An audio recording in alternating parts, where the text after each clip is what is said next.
দেখুন কত লিচু। আমার বাবার বাড়ির গাছে লিচু এগুলো সব। আমার বাবার বাড়ির গাছে এবার বেশ ভালোই অনেক লিচু ধরেছিল।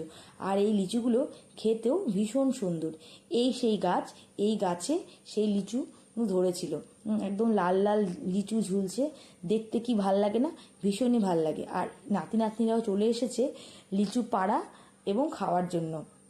তারা তো লিচু গাছ থেকে লিচু পাড়তে পারছে, এটা তারা ভেবেই ভীষণই আনন্দ পাচ্ছে। আর এগুলো দেখলে ভীষণই ভালো লাগে।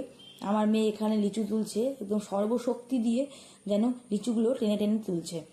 এই দেখুন লিচুগুলো কি সুন্দর। এরকম মানে কার্বাইড ছাড়া, কোনো রকম স্প্রে সার ছাড়া লিচু খেতে ভীষণই ভালো লাগে। আবার এইরকম লিচু খেলে কোনো রকম শরীর খারাপও করে না। লিচুগুলো খেতে ভীষণই ভালো, আর বেশি করে খেয়ে নিলেও কোনো রকম সমস্যা হয় না।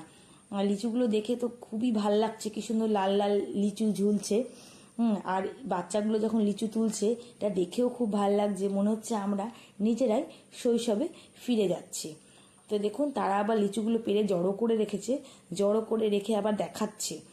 মানে লিচু গাছ থেকে পাড়তে পেরে তারা ভীষণই আনন্দ পেয়েছে। হ্যাঁ, এই যে আমাদের গোপুসোনা এখানে লিচু পাড়ছে, পেরে আবার দেখাচ্ছে। আমাদের লিচু পাড়া কমপ্লিট। আজ তাহলে ভিডিওটা এখানেই শেষ করছি। টাটা।